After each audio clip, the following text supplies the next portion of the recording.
Eu quero, então, inicialmente, agradecer o convite da minha querida Maria Ângela, é, para discutir um tema que é extremamente importante para mim, que é o papel da mulher, não só na pediatria, como na medicina, né?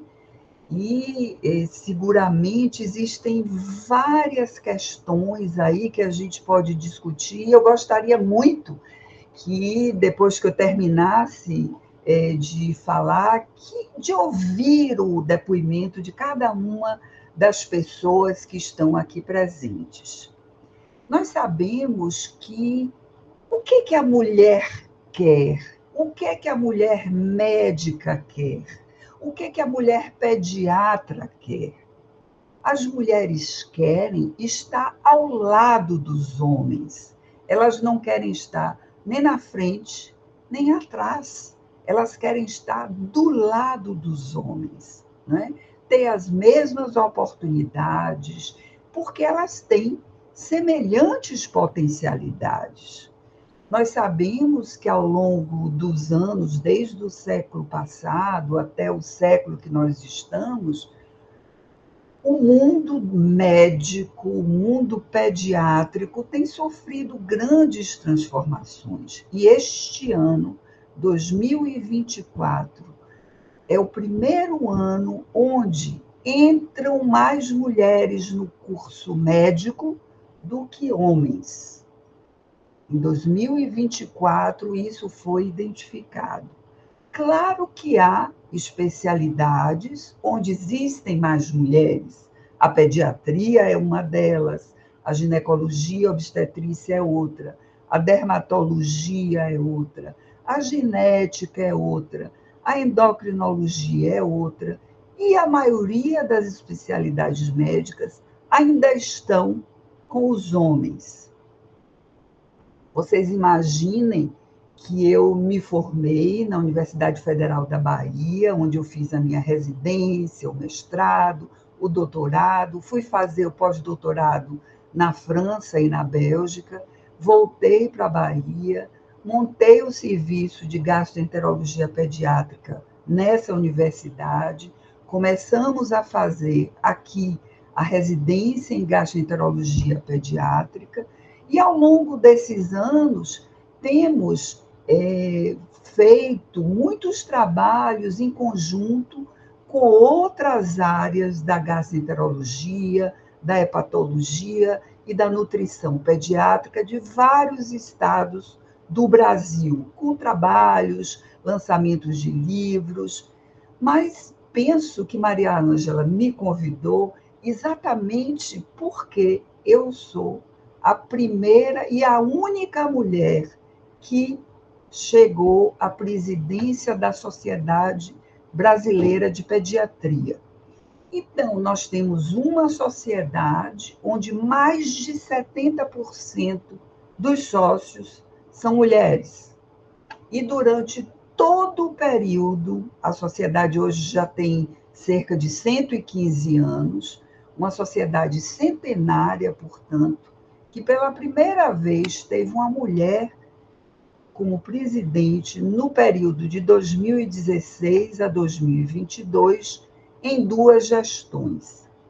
E nós podemos observar, eu havia sido vice-presidente duas vezes, durante o período em que eu me candidatei, foi uma luta também que eu enfrentei, exatamente pelo fato de ser mulher, porque alguns não queriam que eu aspirasse à presidência, e algumas dificuldades eu enfrentei ao longo da vida, como estudante, como residente, como professora. Cheguei a ser professora titular de pediatria aqui da universidade, exatamente pelo fato de ser mulher.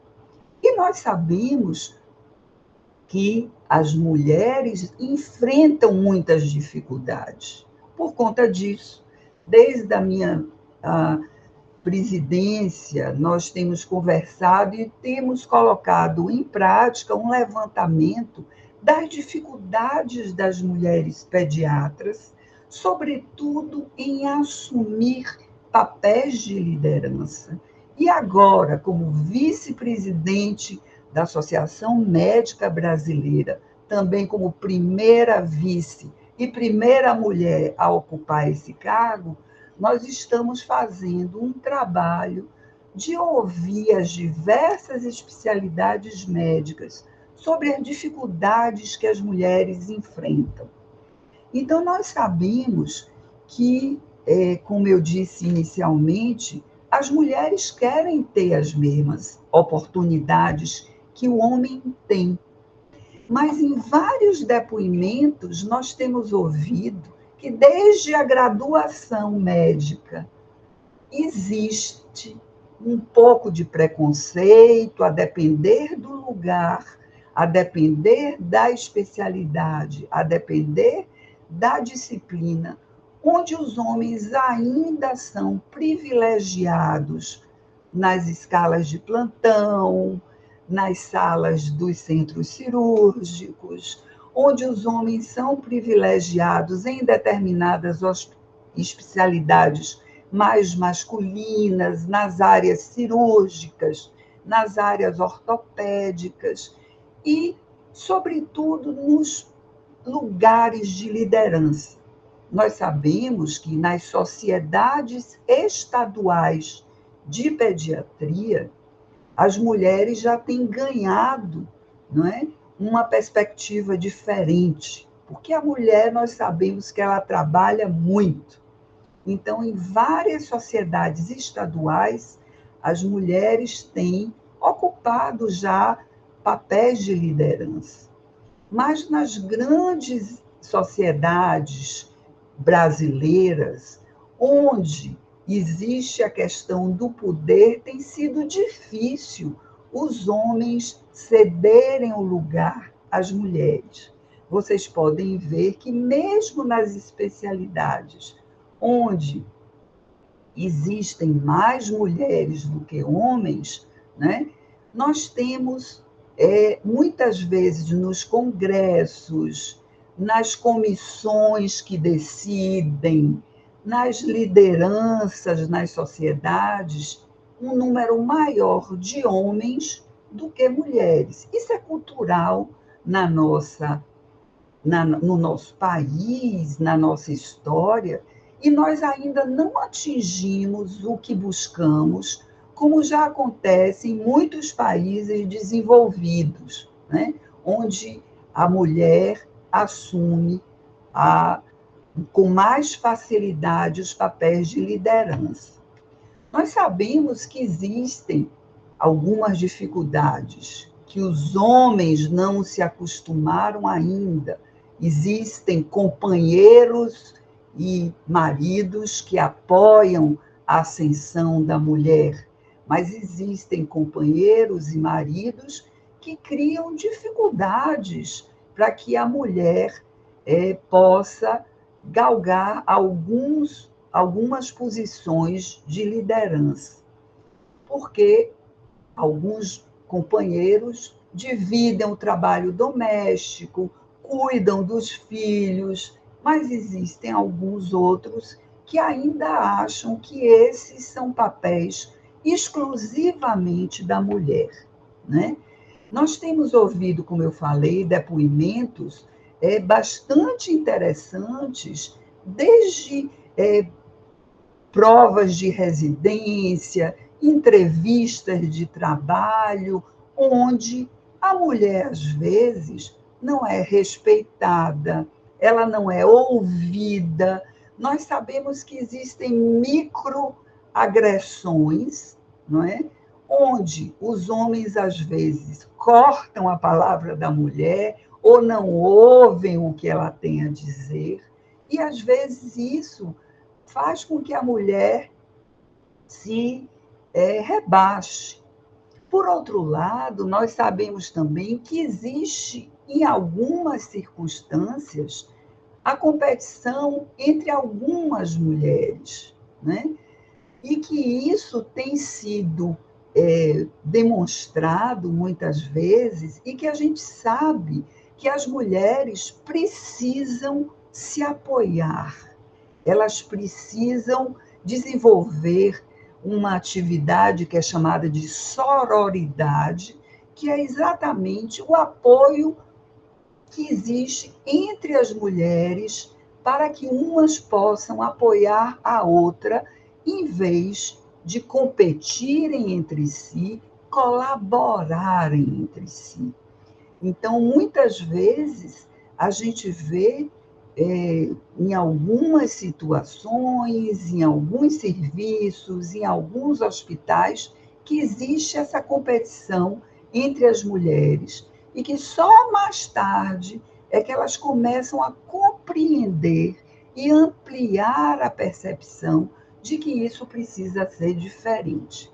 Imaginem vocês que muitas vezes a menina, desde pequena, fica ouvindo, em casa, ou na escola, não é?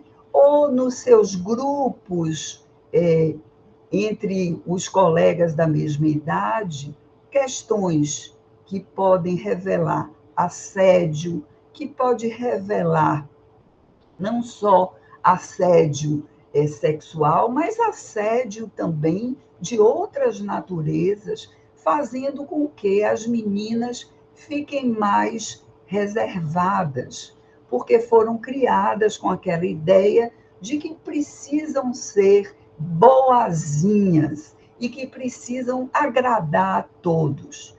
E nós sabemos que é muito importante que a menina se dê conta, que a adolescente se dê conta que o fato dela ter algo diferente pode ser exatamente o que a fortalece, o que a diferencia e o que pode levá-la a almejar e alcançar lugares de liderança, né? Então, a questão da autoestima é muito importante.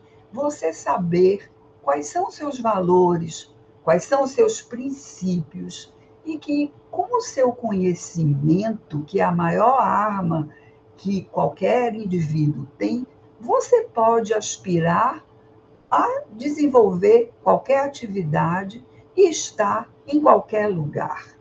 Então, se você tem isso desenvolvido e você pode identificar as microagressões que acontecem a cada dia pelo fato de você ser mulher, não poder ser ouvida, ou precisar ficar quieta, ou alguém chamar você, você está muito nervosa, não pode falar.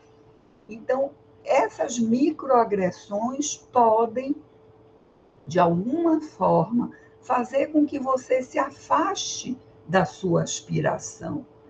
E a aspiração legítima não deve ser, de maneira nenhuma, encoberta ou reprimida, né?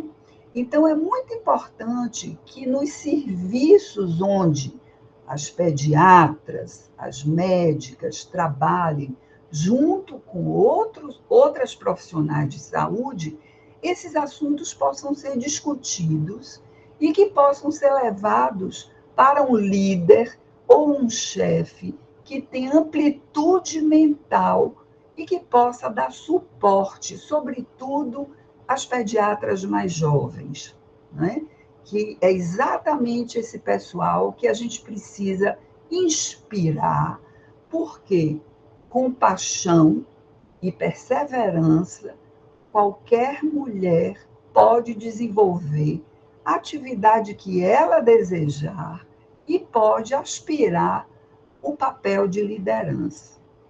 E as questões vinculadas à mulher, que hoje são mais difíceis para a mulher médica, para a mulher pediatra, são exatamente as fragilidades dos contratos de trabalho, né? Muitas vezes, fazendo com que as mulheres trabalhem de forma não com vínculo adequado, de maneira com o CNPJ, onde não dá direito a ela de ter uma licença de gestação, onde não dá direito a ela a ter o período de licença de amamentação, onde às vezes ela não tem direito nem de tirar férias. Ela tem que pagar alguém para ficar no lugar dela, para ela não perder aquele lugar. Então, existe todo um movimento de análise onde as mulheres precisam se conscientizar do seu trabalho, do seu dever, mas também dos seus direitos, das suas aspirações, para que possam chegar aos gestores adequados, que tenham sensibilidade e que saibam o valor daquela mulher que está ali trabalhando, atendendo crianças, e que a gente sabe que ocorre todo dia. A mulher que trabalha e que tem filhos, às vezes vai ter filhos que adoecem, né? E que precisa ter o suporte do lugar aonde ela trabalha, para que ela possa ficar com tranquilidade com seus filhos e não delegar a outras pessoas. Então, várias são as questões que estão imbricadas aí.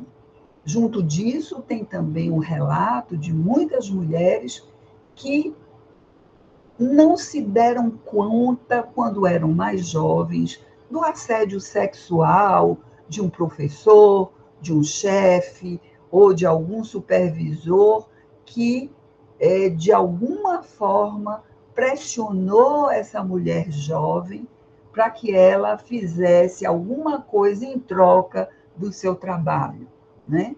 Nós sabemos que as mulheres precisam ter suporte de outras mulheres e existem homens que dão um suporte valiosíssimo ao trabalho da mulher.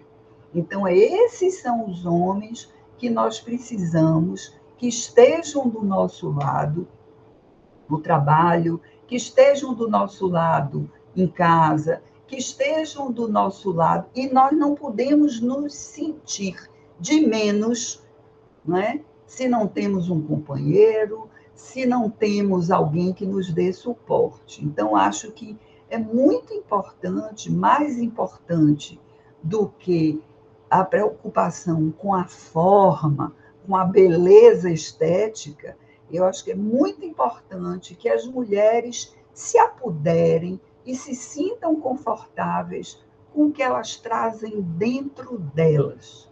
Os valores, os princípios, né? Os propósitos da sua atividade como médica, como pediatra, porque dessa forma elas podem entrar e sair de qualquer ambiente, de qualquer trabalho, para atuar de maneira segura. Então, é importante que isso seja ensinado na família. Muitas vezes isso não é obtido na família por diversas razões, mas é muito importante que as mulheres possam fazer esse exercício e que existam homens especiais que possam ter sensibilidade para apoiá-las também nos seus projetos de vida, porque existe sempre lugar para quem é bom, para quem é um bom médico, para quem é um bom pediatra. E nós sabemos que existem várias características de um bom pediatra. E esse bom pediatra poderá ser um homem ou uma mulher. O chefe do plantão poderá ser um homem ou uma mulher. O diretor do hospital, o diretor de qualquer serviço, um presidente de sociedade poderá ser um homem ou poderá ser uma mulher. E eu lhes digo que eu também sofri algumas situações difíceis, uma delas foi durante a minha aspiração à presidência da sociedade, exatamente porque os homens não queriam que uma mulher pudesse exercer o cargo de presidência. E foi muito enriquecedor a minha gestão na frente da sociedade, porque nós pudemos fazer projetos interessantes, nós modificamos a produção científica da sociedade, nós trouxemos mais pediatras para a sociedade, nós modificamos o símbolo da sociedade, tivemos uma inserção política mais forte, e isso foi muito enriquecedor para mim e para toda a nossa diretoria. Então, o conselho que nós temos para dar para as pessoas mais jovens é que se espelhem em alguns modelos inspiradores. Eu tive os meus, Ângela deve ter, com certeza teve os modelos dela, e acho que todos vocês podem ter um modelo aonde se inspirar e devem desenvolver essa atitude de que vocês podem aspirar qualquer coisa que vocês quiserem, seja o cargo técnico, seja um cargo político, seja o cargo que vocês quiserem, porque nós temos potencialidades semelhantes à dos homens e temos uma forma de gerir as coisas um pouco diferente. Então, seria muito importante que vocês pudessem identificar quando forem desrespeitadas, quando forem destratadas, quando forem assediadas, e que possam responder com tranquilidade, sem reagir com emoção, sem reagir com raiva, e seguir o seu caminho que você identificou que era importante para você. Porque com paixão, com perseverança, com conhecimento, com generosidade, vocês podem aspirar qualquer lugar. Porque para quem é bom, sempre vai ter lugar. E os mais jovens, acho que devem se aproximar diante da realidade que existe hoje. Nós temos muitos estímulos de tecnologia, de inteligência artificial, mas nós precisamos pensar que essas são ferramentas que podem nos ajudar, mas nunca vão substituir o nosso senso crítico, a nossa sensibilidade, o nosso conhecimento técnico e as nossas habilidades como pediatra. Então, é muito importante que nós tenhamos essa noção e que nós nos aproximemos de homens que também pensem dessa forma, que possam ter amplitude mental de nos apoiar nas nossas decisões e nas nossas aspirações. Porque o que nós queremos, como eu disse no início, é estar do lado dos homens, não é nem na frente, nem atrás. Então, acho que nesse fim do século XX, começo do século XXI, muitas mudanças têm ocorrido, né? E cada vez mais as mulheres têm assumido posições de liderança na política, nas sociedades, mas ainda há algumas diferenças, ainda há, sim, preconceitos, ainda há algumas questões que nós precisamos identificar e enfrentar com tranquilidade. E ajudar as outras mulheres que trabalham conosco, sejam enfermeiras, sejam auxiliares de enfermagem, sejam nutricionistas e, sobretudo, auxiliar as mães que chegam no consultório, não é? Sobretudo com crianças que, por volta de 7, 8 anos, começam a perceber as diferenças com que os meninos e as meninas são tratadas. Então, em todas as esferas que nós tivermos oportunidade, seja com os clientes, com as mães dos nossos pacientes, seja com os nossos colegas, sempre estar atento para as atitudes que possam nos afastar dos nossos sonhos e das nossas aspirações. Isso, eu acho que são atitudes que são inegociáveis quando nós queremos ser um bom profissional, um bom gestor, um bom pediatra, um bom médico. Com isso, e com as ferramentas da atualização constante, com aperfeiçoamento como pessoas, nós temos toda a chance de brilhar. E o aperfeiçoamento humano é algo que ocorre todos os dias e sempre. Se nós abrimos o coração para aprendermos a cada dia, com certeza nós vamos evoluir e evoluir e evoluir. Nós não podemos parar, nem ficarmos rígidos, achando que sabemos tudo. Pelo contrário, cada dia nós vamos aprender mais com um paciente, com um residente, com o olhar de um cliente, com os nossos filhos, com os nossos companheiros. Acho que nós temos capacidade de aprender e crescer sempre. E eu acho que as mulheres que têm essa sensibilidade seguramente vão brilhar mais. Então, seriam essas as considerações que eu gostaria de fazer.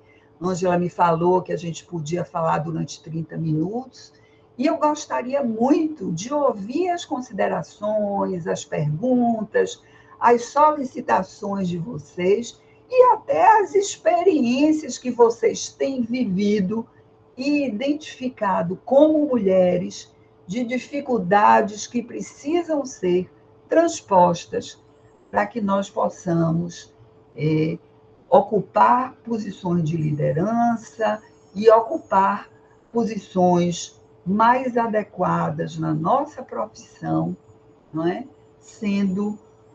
Desenvolvendo o potencial que nós temos. Então, acho que aí em Campinas, que é mais para o sul do Brasil, vocês já têm uma consciência melhor do que no norte, no nordeste. Mas, ainda assim, nós sabemos que existe ainda muitos preconceitos que nós temos que enfrentar, que nós temos que lutar e que nós temos que nos impor de maneira absolutamente clara. Então, Ângela, seriam essas as considerações que eu teria para trazer, e, como eu disse, eu gostaria de ouvir a experiência de vocês. Agradeço muito as suas palavras, Luciana. Acho que você tem toda o background, né, todo o contexto que você enfrentou em diversas fases aí da sua carreira. Eu agradeço muito.